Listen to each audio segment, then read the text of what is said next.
यूसुफ को क्या मालूम कि ये मुझे कहाँ ले जा रही है, खिलाती है पिलाती है, मैं इसके घर रहा हूँ, ले जा रही है तो चलना चाहिए। सारे दरवाजे बंद करके बेड पर बिस्तर पर लेटते हुए यूसुफ को अपनी तरफ खींचने लगी और बुलाने लगी और कहने लगी, हाय तलक, हाय यूसुफ आओ, कब से मैं तुम्हारी इंतजार कर रही हूं, तुम्हारे बालिग होने का मैंने इंतजार किया है। यूसुफ, अब सब्र का पैमाना मेरा लबरेज हो चुका है, अब जल्दी आओ और जो ख्वाहिश मेरी उसको पूरा करो। अच्छा माहौल बनाओ, जितना माहौल आप अच्छा बनाएंगे मेरे प्यारे साथियों, जितना आपका माहौल अच्छा, माहौल का असर पड़ता है। नेकी नेकी को जन्म देती है, बुराई बुराई को जन्म देती है।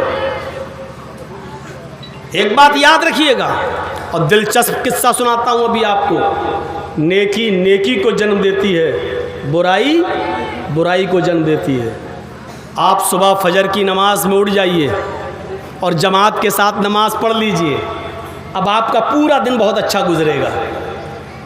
जैसे ही जोहर की नमाज का वक्त होगा, आप कहेंगे देखिए जोहर का वक्त हो रहा है, चलिए चलिए नमाज पढ़ते हैं। फजर की नमाज हमने जमात के साथ पढ़ी, अब जोहर भी हम जमात के साथ पढ़ेंगे। आपकी फजर अच्छी तो जोहर भी अच्छी जाएगी, असर भी अच्छी जाएगी, मगरिब भी अच्छी जाएगी। जब इशा में आप मस्जिद में जाएंगे, अजान होगी तो आप सोचेंगे यार मेरी 4 वक्त की नमाजें नहीं छूटी, फजर नहीं छूटी, जोहर नहीं, असर नहीं, मगरिब नहीं, अब इशा की क्यों छोड़ूं। आप इशा की भी पढ़ेंगे। एक नेकी की सुबह उठकर फजर में, इस नेकी ने और नेकियों को पैदा किया। ये क्या है यार, इस नेकी ने और नेकियों को पैदा किया और आपकी सारी नमाजें अच्छी, सब सही, लेकिन आपकी फजर की नमाज में कमी हो गई, नहीं उठे, सोते रहे। सुबह जब उठे तो 9 बज गए और 9 बजे उठने के बाद आप कारोबार में लग गए, नाश्ता पानी किया। जब आपने फजर नहीं पढ़ी, जोहर का वक्त है, अब आप कहोगे क्या करें, चलो यार अब कल से ही पढ़ेंगे, अब जोहर क्या पढ़ें। जब सुबह नहीं पढ़े तो अब फजर जोहर क्या पढ़ें, जोहर भी छूटी, चलो अब असर क्या पढ़ें, अब असर भी छूटी, अरे 3 छूटी तो अब चौथी का, अब तो जुमे से पढ़ेंगे नहा धोकर, अब तो हम कल से पढ़ेंगे नहा धोकर, परसों से पढ़ेंगे नहा धोकर। आपसे एक बुरा काम हुआ, सुबह फजर की नमाज आप नहीं पढ़ सके, 5 नमाजें आपकी छूट गई। नेकी नेकी को जन्म देती है, बुराई बुराई को जन्म देती है। नेकियों का माहौल बनाओ, बुरे माहौल में रहोगे तो जानते हो क्या होगा, माहौल का असर पड़ता है। एक आदमी नालियाँ साफ़ करता था, गंदगी साफ़ करता था, लैट्रीन उठाया करता था और उसको ले जाकर फेंकने के लिए, उसका यही काम था, यही धंधा था। लैट्रीन घर घर से जाना, साफ़ करना, उठाना, लादना और उसको बाहर ले जाकर फेंकना। उसी माहौल में उसका बचपने से लेके बुढ़ापा, उसी माहौल में वो पला और बड़ा, बदबू सूंघ सूंघ कर उसकी परवरिश हुई। एक दिन वो इत्र की गलियों से गुजर रहा था, खुशबू की गली से, खुशबू के मोहल्ले से, जहां इत्र की फैक्ट्री थी वहां से गुजर रहा था। उसने देखा नाली से भी खुशबू आ रही है, उसने देखा पूरी फैक्ट्री खुशबू से महक रही है। किसी ने उसको एक इत्र की शीशी दे दी, ये इत्र की शीशी ले लो, सूंघो जरा। इत्र की फैक्ट्री के पास से गुजर रहा था, उसने इत्र को सूंघा, बेहोश हो गया। जिसने पूरी जिंदगी बदबू सूंघी हो उसको इत्र दे दिया जाए, ऊद दे दो, जन्नतुल फिरदौस दे दो, शमामा दे दो, मजमुआ दे दिया, उसने सूंघा, बेहोश हो गया। लोग डर गए, ये क्या हुआ, उसको क्या क्या नहीं किया। कोई आया उसको जन्नतुल फिरदौस सुंघाया, नहीं उठ रहा है, ऊद सुंघा रहा है, नहीं उठ रहा है, शमामा नहीं उठ रहा है, मजमुआ सुंघाया, नहीं उठ रहा है। लोगों ने गुलाब जल उसके ऊपर डाला, सारे जतन कर डाले, नहीं उठा। किसी ने उसके घर में खबर दी, उसका भाई आया, लोगों ने बताया तेरा भाई बेहोश पड़ा हुआ है, देख। उसने जब देखा दाएं बाएं, उसने इत्र की फैक्ट्री देखी, उसने कहा बस बस बस बस मैं समझ गया, मेरे भाई को इत्र सुंघा रहे, वो कहाँ से उठ जाएगा। फिर वो अपने मोहल्ले में गया और थोड़ी सी गंदगी लेकर आया, लैट्रीन लेके आया, गलाजत लेके आया, और फिर उसने उसकी नाक के पास उस गलाजत को रखा, उस बदबू को सूंघाया। उसका भाई फौरन उठ गया और उठ के सीधे उसके घर चला गया। क्यों? क्योंकि उसको उस चीज़ की ज़रूरत थी जिस माहौल में वो रहा है। जो माहौल उसको दिया गया उस माहौल में वो रहा, तो खुशबू कहां से पसंद आएगी?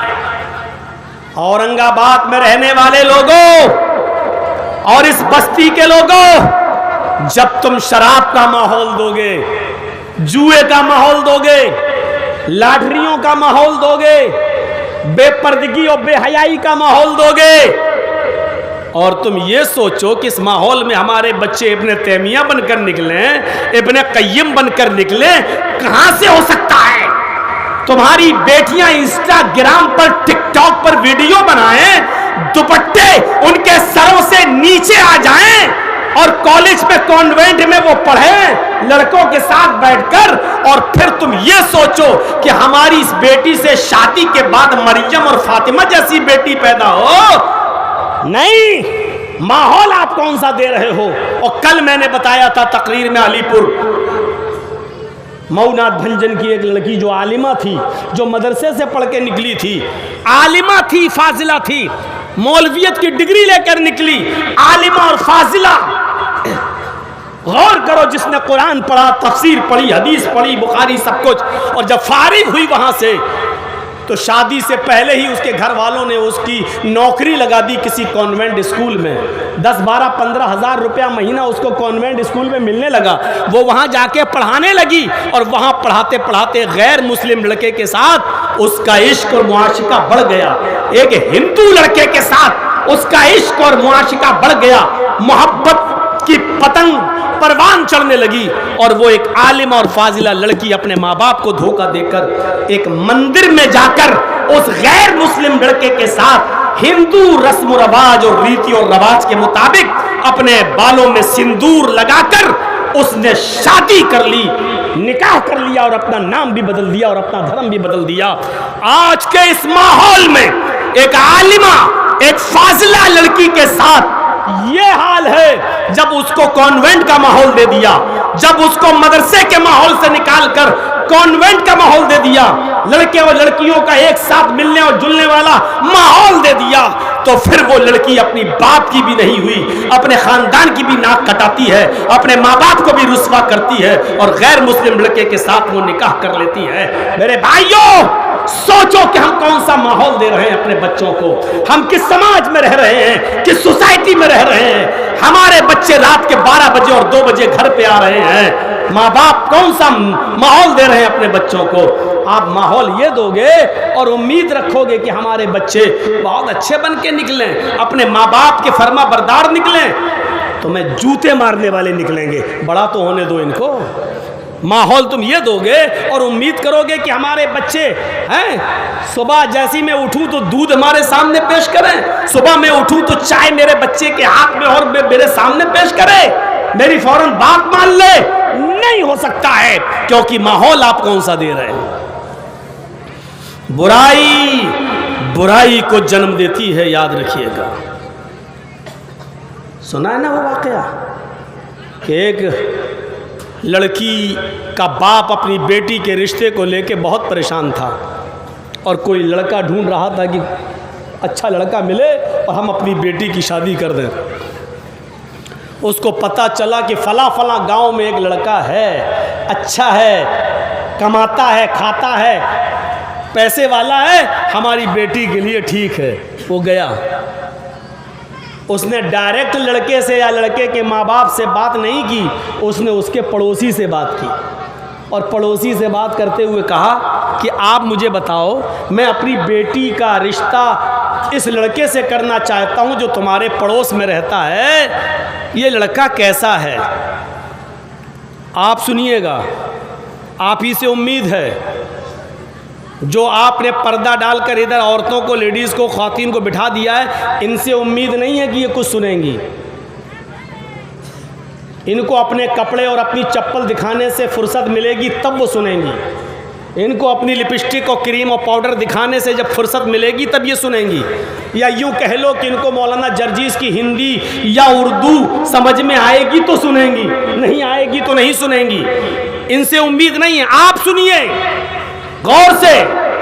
उस लड़की के बाप ने पड़ोसी से पूछा कि इस लड़के से मैं अपनी बेटी का रिश्ता करना चाहता हूं, बताओ ये रिश्ता कैसा है। तुम पड़ोस में रहते हो, तुम्हें मालूम होगा ये लड़का कैसा है। पड़ोसी ने जवाब दिया, लड़का तो बहुत अच्छा है, पैसे वाला है, खाता पीता सब कुछ है, लेकिन एक बुराई है उसके अंदर। का क्या बुराई है? का प्याज बहुत खाता है। लड़की के बाप ने कहा, अरे प्याज खाने से हमको क्या मतलब यार, प्याज खाता मैं समझा नहीं। अरे भाई हदीस में ये आया है कि कच्ची प्याज और कच्चा लहसुन खाकर मस्जिद में मत आइए। प्याज और लहसुन हराम थोड़ी है, मना थोड़ी है। बस अगर किसी ने खाया है तो मस्जिद में ना आए जब तक मुंह की बदबू ना चली जाए। तो प्याज बहुत खाता है, इससे मैं समझा नहीं तुम्हारा मतलब, खाता तो खाने दो, और तो सब कुछ ठीक है। तो पड़ोसी बोला, नहीं नहीं, प्याज भी 24 घंटे नहीं खाता है, हर वक्त प्याज नहीं खाता है। प्याज तो खाता है लेकिन हर वक्त नहीं खाता है। प्याज वो तब खाता है जब वो शराब पीता है। लड़की के बाप ने कहा, ओह इसका मतलब वो शराबी है। पड़ोसी ने कहा, अरे नहीं नहीं नहीं, आप गलत समझ रहे हैं, वो शराब भी हर वक्त नहीं पीता है। मैं कब कह रहा हूं कि रोज शराब पीता है? वो रोज शराब नहीं पीता, हर वक्त भी नहीं पीता। वो शराब तब पीता है जब वो तवाइफ के कोठे पर जाता है। लड़की के बाप ने कहा, है इसका मतलब वो तवाइफ के कोठे पर भी जाता है। देख रहे हैं, एक बुराई दूसरे बुराई को जन्म दे रही है। इसका मतलब वो तवाइफ के कोठे पर भी जाता है। पड़ोसी कहता, अरे नहीं भाई, हर वक्त वो थोड़ी तवाइफ के कोठे पर जाता है, हर वक्त नहीं जाता वो तवाइफ के कोठे पर। तवाइफ के कोठे पर तब जाता है जब जुए में बहुत सी रकम जीत जाता है। अब उसके पास बहुत सी रकम आ गई तब वो जाता है, पैसा हो गया, अब गया तवाइफ के कोठे पे, हर वक्त नहीं जाता तवाइफ के कोठे पे। लड़की का बाप कहता है, प्याज वो तब खाता है जब शराब पीता है, शराब तब पीता है जब वो तवाइफ के कोठे पे जाता है, और तवाइफ के कोठे पर तब जाता है जब वो जुए में बहुत सी रकम जीत कर आता है। इसका मतलब वो तवाइफ के कोठे पर भी वो जुआ भी खेलता है। लड़की के बाप पड़ोसी ने कहा, वो जुआ भी हर वक्त नहीं खेलता, वो जुआ भी तब खेलता है जब वो रास्ते में किसी की चोरी करता है या डाका डालता है, और जब उसके पास बहुत सा पैसा हो जाता है तब वो जुआ खेलता है। इसका मतलब वो चोरी भी करता है, डकैती भी डालता है। हाथ जोड़े बाबा, बस अब हम तुमसे कुछ नहीं पूछेंगे। तुम कह रहे हो हर वक्त ये काम नहीं करता, अरे वो शराब भी पी रहा है, तवाइफ के कोठे पर भी जा रहा है, जुआ भी खेल रहा है, चोरी और डकैती भी कर रहा है, और तुम कह रहे हो कि वो हर वक्त नहीं करता। अरे रहने दो, बस बस बस बस। उसने अपनी बेटी का निकाह फिर उसके साथ नहीं किया। एक बुराई दूसरी बुराई को जन्म देती है। इसलिए याद रखिए, जो लॉटरी खरीदता होगा ये सड़कों वाली, तो वो क्रेडिट कार्ड भी जरूर बनवाता होगा। अब आप पूछो, मौलाना साहब क्रेडिट कार्ड बनाना कैसा है? सवाल करेंगे आप, मौलाना साहब क्रेडिट कार्ड की रकम जायज़ है कि नाजायज़? मेरे भाइयों, जर्जीस साहब आपको 1 लाख रुपए दे रहे हैं उधार, कर्ज आपने ले लिया। आपने कहा 1 महीने के अंदर अंदर मैं दे दूंगा। मैंने दे दिया आपको 1 लाख रुपया, ये लीजिए, 1 महीने में आप दे दीजिए, ये आपके लिए जायज़ हो गया। 1 लाख रुपया आपने मुझसे कर्ज लिया और 1 महीने में आपने देने का वादा किया, हमने आपको दे दिया, ये तो जायज़ है। लेकिन अगर जर्जी साहब ये कह दें कि 1 लाख रुपया मैं दे रहा हूं और आप 1 महीने का वादा कर रहे हैं, प्रॉमिस 1 महीने में हम आपको दे देंगे, याद रखना आज 1 तारीख है, 31 अक्टूबर तक मुझे पैसा चाहिए, 1 महीने में 1 लाख दिया, 1 लाख दे देना, ठीक है। लेकिन अगर 31 अक्टूबर तक नहीं दिया तो 1 नवंबर से आपको 1,10,000 देना पड़ेगा। हम 10,000 रुपए आपसे ज्यादा लेंगे। 1 महीने में दे दोगे तो उतना ही लेंगे, 1 महीने के बाद दोगे तो हम 10,000 रुपए ज्यादा लेंगे। अब आपके लिए 1 महीने के लिए भी पैसा लेना जर्जीस साहब से हराम हो गया है, क्योंकि जर्जीस ने शर्त लगाई और आप उस शर्त के ऊपर एग्री हो गए, राजी हो गए, तैयार हो गए। अब आपको 1 महीने में देना भी चाहते हैं और बगैर सूद के देना चाहते हैं, लेकिन फिर भी अब आप नहीं ले सकते हैं, क्योंकि हमने शर्त लगा दी उसके अंदर कि 1 महीने के बाद हम 1,10,000 लेंगे और आप तैयार भी हो गए कि ठीक है 1 महीने में नहीं दिया तो अगले महीने हम 1,10,000 देंगे। आप चाहो तो 1 महीने में 1 ही दे दो मुझे, लेकिन आपने शर्त पर ले तो लिया है पैसा, आप इस पर एग्री तो हो गए हैं। अब यही रुपया आपके लिए हराम हो गया, नाजायज हो गया, कोई शक्ल नहीं रही अब इसकी जायज होने की। यही तो क्रेडिट मार्केट में होता है, यही तो क्रेडिट कार्ड में होता है। आपको बैंक कहती है हम आपको पैसा दे रहे हैं, आप 20 दिन तक 1 महीने तक आप इस्तेमाल करिए, लेकिन 1 महीने के अंदर अंदर आपको ये पैसा हमें देना होगा। अगर 1 महीने के बाद आप पैसा देंगे तो आपको सूद समेत पैसा, ब्याज समेत पैसा देना होगा। इसलिए क्रेडिट कार्ड बनवाना और क्रेडिट कार्ड से शॉपिंग करना और क्रेडिट कार्ड को इस्तेमाल करना सूद और ब्याज की एक शक्ल है, और यह भी हराम है, और यह भी बिल्कुल वही शक्ल है कि याकुलो है जिसने 1 दिरहम भी खा लिया, दिरहम और रिबा याकुलु हुवा यालम, जिस मर्द ने, जिस नौजवान ने या जिस इंसान ने दिरहम और रिबा का सूद का 1 दिरहम 1 रुपया भी खाया, वहुवा यालम, और वो जानता है कि ये सूद का है, वो जानता है कि ये नाजायज है, वो जानता है कि ये ब्याज की कमाई है, 10,000 नहीं, 20,000 नहीं, 1 दिरहम भी जिसने खा लिया, 1 रुपया भी, अल्लाह के नबी कहते हैं कि अशद्दो 36 ज़नतन, 36 मरतबा, 36 बार, 36 मरतबा उसने जिना किया।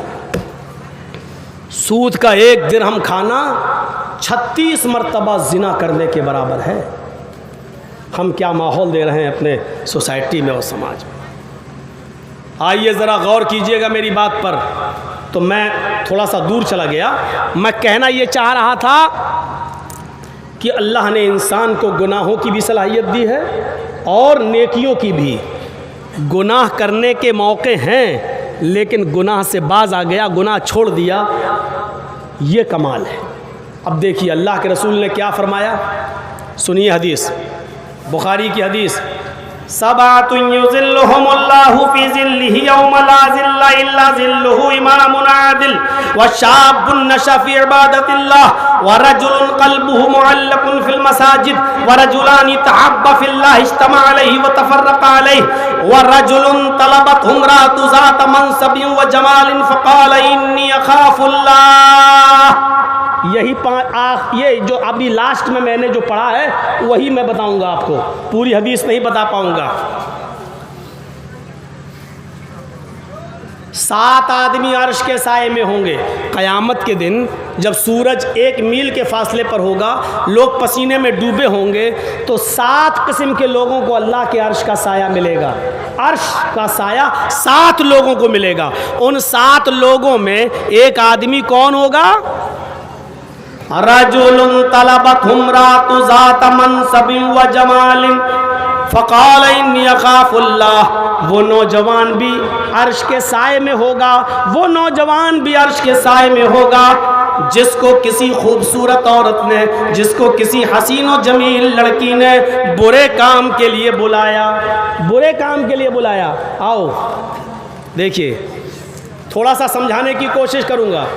एक खूबसूरत लड़की उसको बुरे काम के लिए बुला रही है, लड़का भी नौजवान है, रजुलुन तलबत उम्रातु ज़ात मनसब, लड़का नौजवान, लड़की खूबसूरत, और लड़की उसको बुला रही है आ जाओ, फ़ोन पे कहती है कि आ जाओ, यानी लड़की के पास भी मौका है और बगैर लड़की की मर्जी के जिना नहीं हो सकता है। ये जितने भी आप केस देख रहे हैं ना, 99% केस जो आज चल रहे हैं सब फर्जी और झूठे होते हैं, क्योंकि लड़की की मर्जी के बगैर रेप हो ही नहीं सकता जब तक कि लड़की रजामंद ना हो, लड़की राजी ना हो।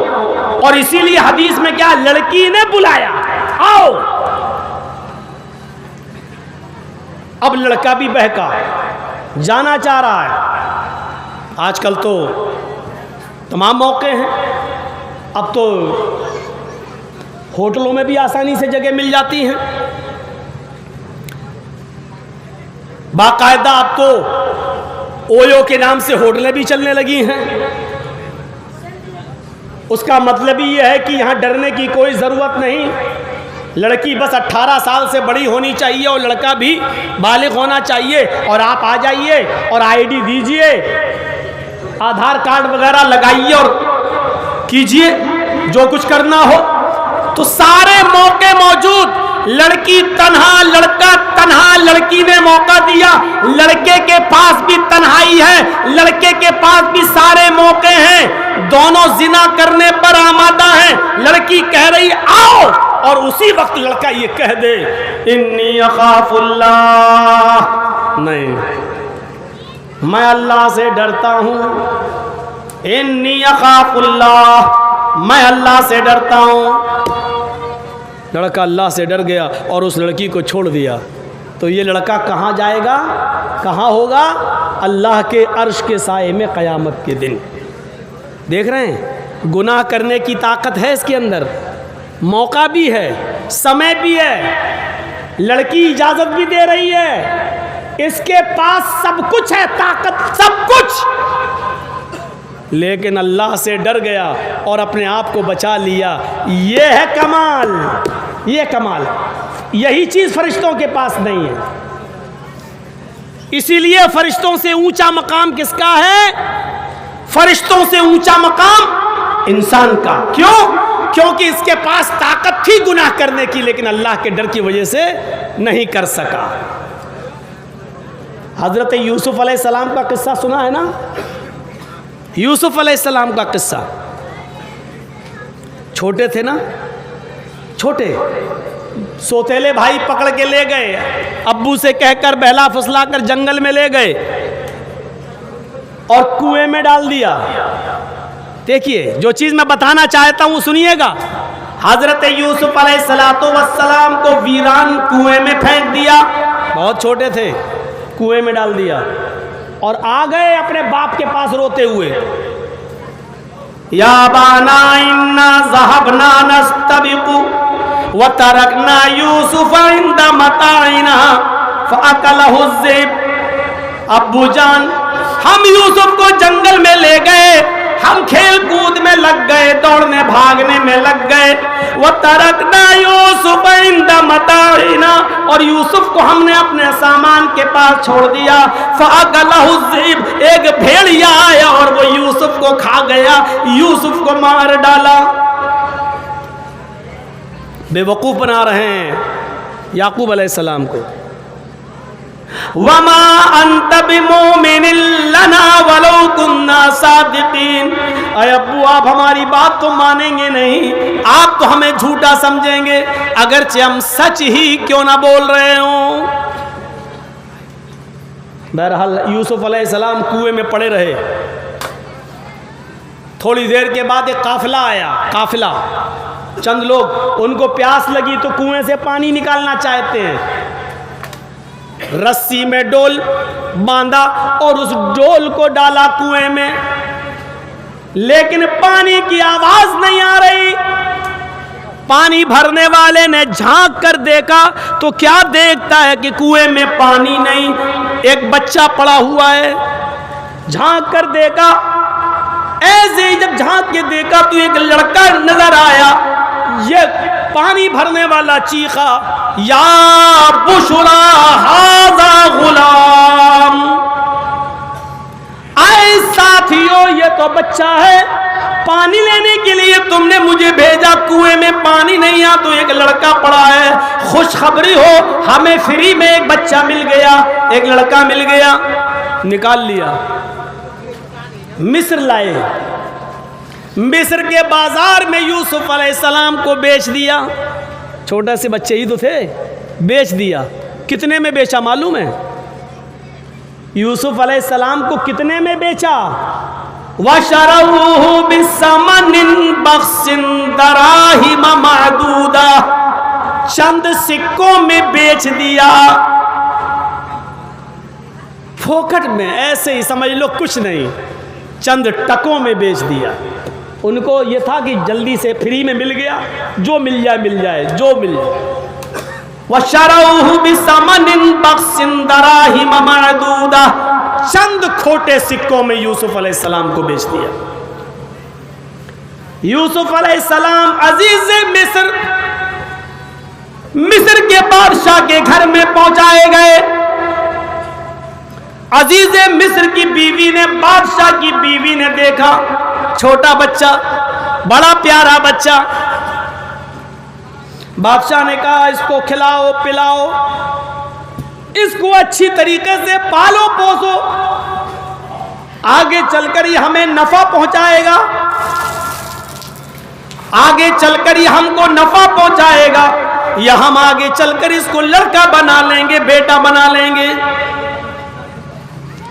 देखिए यूसुफ अलैहिस्सलाम के पास कितने मौके थे। नौजवानों आज तो मैं समझा रहा हूं, सुनिएगा, कितने मौके थे यूसुफ अलैहिस्सलाम के पास। यूसुफ अलैहिस्सलाम बड़े होने लगे, फिर बालिग हो गए, धीरे धीरे बढ़ते गए, खाते गए पीते गए, बड़े होते गए और बालिग हो गए। और जब बालिग हुए तो जानते हो इतनी खूबसूरती यूसुफ अलैहिस्सलाम के पास कि मिस्र के बादशाह की बीवी की नजर खराब हो गई। वशरऊहु बिस्सम, बेचे गए, धीरे धीरे बड़े होते गए परवान, और फिर इतने खूबसूरत कि जब बालिग हुए तो बादशाह मिस्र की बीवी का दिल आ गया। अब मेरी माँ बहनें भी सुने और नौजवानों आप भी सुनो, बादशाह मिस्र की बीवी, एक अमीर औरत, पैसे वाली औरत किसी को अपना दिल दे दे तो सोचो वो आदमी कितना खुश होता है, चलो हमारी तमन्ना भी पूरी होगी और पैसा भी मिलेगा। अरे पैसे वाली औरत है, अपनी ख्वाहिश भी पूरी करेगी और हमारी इज्जत भी करेगी, हमको हर तरीके से खुश भी रखेगी। और होता ऐसा, बड़े ऊंचे घरानों की औरतें ऐसा ही करती हैं, जिन पर दिल आ गया उनसे वो अपना मकसद भी हल करती हैं और उनको प्रॉफिट, उनको पैसा भी देती हैं। दिल्ली और मुंबई के अंदर बड़े बड़े ऊंचे घरानों की लड़कियां गलत धंधों में उतरी हुई हैं और ऐसे नौजवानों को वो तलाश भी करती हैं। मेरे भाइयों जरा सोचिए, बादशाह मिस्र की बीवी का दिल किस पर? यूसुफ अलैहिस्सलाम पर। लेकिन यूसुफ बचे रहे। मिस्र की औरतों को पता चला ये चीज सुनने के लायक, तो मिस्र की औरतों ने ताना लगाया, मारा। क्या कहा? देखो तो यार बादशाह की बीवी को देखो क्या हो गया। हम जुलेखा नाम नहीं लेते हैं क्योंकि हदीस की किसी किताब में सही नाम आया ही नहीं है, सिर्फ बादशाह मिस्र आया है, अजीज मिस्र की बीवी। तो बादशाह मिस्र की बीवी ही बोलूंगा मैं। तो मेरे भाइयों, बादशाह मिस्र की बीवी पर इल्जाम लगाने लगी वहां की औरतें मिस्र की है। देखो तो वो पागल हो गई, अपने गुलाम को दिल दे बैठी, अपने गुलाम से लगी है, अपने गुलाम से गलत काम करना चाहती है, अपने गुलाम को दिल दे बैठी है। जब ये आवाज अजीज मिस्र की बीवी के कानों में गई कि मेरे चर्चे हो रहे हैं, मेरे बारे में औरतें मिस्र की ऐसा ऐसा बोल रही हैं, तो उसने कहा अच्छा अब इन औरतों को सबक सिखाना पड़ेगा। उसने सारी औरतों की दावत कर दी, सारी औरतों को अपने घर बुला लिया। दस्तरखान बिछा दिया, फल रख दिए, फल, छुरियां रख दी, चाकू। उन औरतों से कहा ये फल रखे हुए हैं, खाना बाद में मिलेगा, पहले फल खाओ। उन औरतों ने चाकू उठाया और फल काटने लगी, फल काटने लगी। और जैसी फल काटती हैं, इधर बादशाह मिस्र की बीवी ने कहा आए यूसुफ इनके सामने से गुजर जाओ, आए यूसुफ इनके सामने से निकल जाओ। यूसुफ अलैहिस्सलातु वस्सलाम उन औरतों के सामने से गुजरने लगे।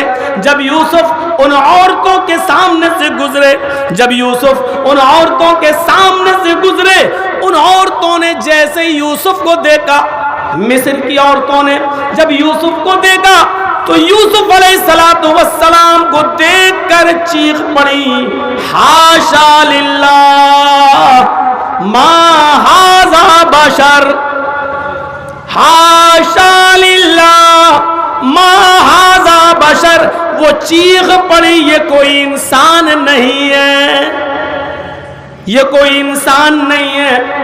इन हाज़ा इल्ला मलकुन करीम, ये तो कोई फरिश्ता नजर आता है, ये तो कोई फरिश्ता लगता है। अभी मिस्र की औरतें यूसुफ के बारे में कह रही थी कि देखो तो बादशाह की बीवी ने यूसुफ को, अपने गुलाम को दिल दे दिया, अपने नौकर को दिल दे दिया। और अब मिस्र की औरतें क्या कह रही हैं, मा हाज़ा बशरा, अरे ये तो इंसान ही नहीं है, इतना खूबसूरत, अरे ये तो इंसान हो ही नहीं सकता। इन हाज़ा इल्ला मलकुन करीम, ये तो फरिश्ता है। मतलब क्या हुआ, अभी सिर्फ मिस्र की बादशाह मिस्र की बीवी ने दिल दिया था, जब उन सारी औरतों ने देखा तो सबका दिल यूसुफ पर आ गया। अब देखिए यूसुफ कितने खूबसूरत, सारी औरतों का दिल यूसुफ पर आ गया। अब मिस्र की औरतों ने क्या, अब बादशाह की बीवी ने क्या कहा, आए औरतों देख लिया ना मैं कितनी मजबूर हूं। सोचो जब तुम चीख पड़ी कि ये इंसान नहीं है फरिश्ता है, तो हमारे घर में तो रहा है, हमारे घर में तो पला है, हमने तो इसको बचपन से पाल पोस के बड़ा किया है। सोचो तुमने एक बार देखा तो तुम्हारा यह हाल हो गया, मेरे घर में पल कर पाल पोस कर हमने बड़ा किया तो हमारा क्या हाल हुआ होगा। तुम सबके सामने मैं कहती हूं, चैलेंज देखो, अरे मिस्र वालियों तुम सबके सामने कहती हूं, अभी भी मेरा दिल यूसुफ के ऊपर है। अगर इस लड़के ने मेरी बात न मानी, अगर मेरे इरादे को पूरा न किया, मेरी ख्वाहिश पूरी न की, मेरी तमन्ना पूरी न की, तो ये जेल में सड़ जाएगा। मैं इसको सख्त से सख्त सजा दिलवाऊंगी, मैं इसको जेल में पहुंचा दूंगी। मिस्र की औरतों के सामने बादशाह मिस्र की बीवी ने यह ऐलान भी कर दिया कि मैं इसको जेल में पहुंचा दूंगी। यूसुफ अलैहिस्सलातु वस्सलाम के पास दो ही रास्ते थे, या तो अपनी मालिकन का, बादशाह मिस्र की बीवी की बात मान लें और चुपचाप उसके इरादे को पूरा कर लें और सब कुछ फ़ायदा उठाएं, पैसा भी मिलेगा, दौलत भी मिलेगी, सब कुछ मिलेगा, क्योंकि बादशाह तो चला जाता है दरबार में, घर में ही अकेले में पूरा मौका, और फिर बचपन से पाला, कौन शक करेगा, कौन शक करेगा भाई। अब अकेले इस लड़के के साथ तुम कमरे में क्या कर रही थी, कौन शक करेगा, बचपन से पाला उसको, सारे मौके थे यूसुफ अलैहिस्सलातु वस्सलाम के पास। और एक दिन ऐसा हुआ भी, जानते हो क्या हुआ, उसने यूसुफ से कहा चलो काम है, यूसुफ को ले गई, एक दरवाज़ा खोला अंदर ले गई, दूसरा दरवाज़ा खोला अंदर ले गई, तीसरा दरवाज़ा खोला अंदर ले गई, चौथा दरवाज़ा खोला उसके भी अंदर ले गई। कितने दरवाजे थे उनकी कोई गिनती तो नहीं, लेकिन एक से ज़्यादा दरवाजे थे, इसलिए कि जमा का सेगा कुरान में आया है, वग़ल्लक़तिल अबवाब, उसने सारे दरवाजे बंद कर दिए। कितनी अंदर ले गई होगी अल्लाह बेहतर जाने। जब वो अंदर ले गई, यूसुफ को क्या मालूम कि ये मुझे कहाँ ले जा रही है, खिलाती है पिलाती है, मैं इसके घर रहा हूँ, ले जा रही है तो चलना चाहिए। सारे दरवाजे बंद करके बेड पर बिस्तर पर लेटते हुए यूसुफ को अपनी तरफ खींचने लगी और बुलाने लगी और कहने लगी, हाय तलक, हाय यूसुफ आओ, कब से मैं तुम्हारी इंतजार कर रही हूं, तुम्हारे बालिग होने का मैंने इंतजार किया है। यूसुफ, अब सब्र का पैमाना मेरा लबरेज हो चुका है, अब जल्दी आओ और जो ख्वाहिश मेरी उसको पूरा करो, जल्दी आओ, कोई डरने की जरूरत नहीं, सारे दरवाजे बंद हैं। आए यूसुफ, आ जाओ मेरे पास और मेरे इरादों को, मेरी आरज़ुओं को, मेरी तमन्ना को पूरा करो। फरमाया, माज़अल्लाह, अल्लाह की पनाह। यूसुफ अलैहिस्सलाम के पास मौका नहीं था क्या? मौका था, और उसकी बात मान भी लेते तो पांचों उंगली घी में थी। कितना ऐशो आराम में रखती वो, कितने सुख देती वो, क्योंकि बादशाह की बीवी है, किसी चीज़ की कमी नहीं थी उसके पास। लेकिन इसके बावजूद यूसुफ क्या कह रहे हैं? माज़अल्लाह, अल्लाह की पनाह, मैं अपने आका की बीवी के साथ ऐसा नहीं कर सकता। वो उठती है बिस्तर से, आते हो या नहीं? यूसुफ वहां से भागते हैं। पहला दरवाजा यूसुफ ने खोला और निकलकर भागने में कामयाब। वो भी भाग रही है। यूसुफ ने दूसरा दरवाजा खोला, दूसरे दरवाजे से भी भागने में कामयाब। वो भी पीछे पीछे भाग रही है।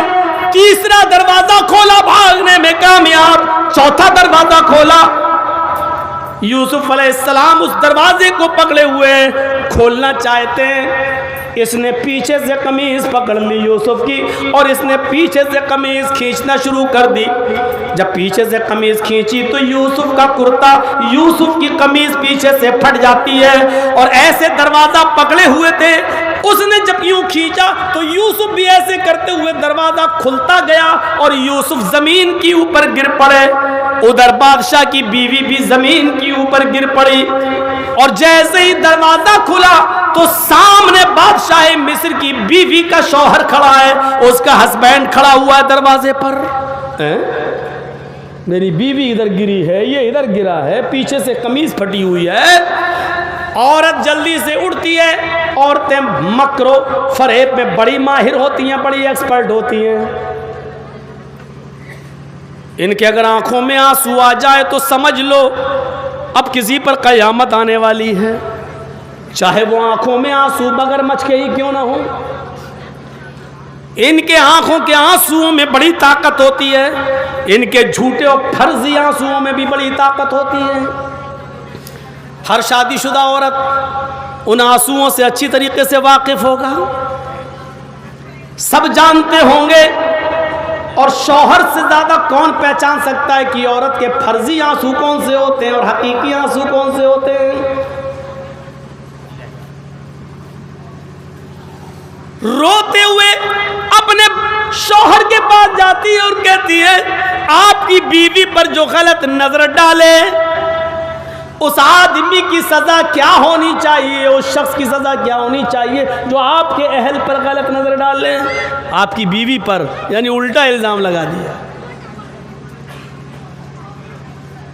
और इल्जाम लगाकर जेल में पहुंचाकर ही मानी। ये पूरा वाकया बताने का मेरा मकसद सिर्फ ये था कि यूसुफ अलैहिस्सलातु वस्सलाम के पास सारे दरवाजे थे, सारे रास्ते थे, टाइम भी था, वक्त भी था, लेकिन इसके बावजूद यूसुफ ने अपने आप को बचाया। यही इंसान का कमाल है, जिसके पास सारे रास्ते हो, सब कुछ पावर और कुदरत और ताकत हो, लेकिन अपने आप को बचा ले। यही कमाल है इंसान का जो अल्लाह ने फरिश्तों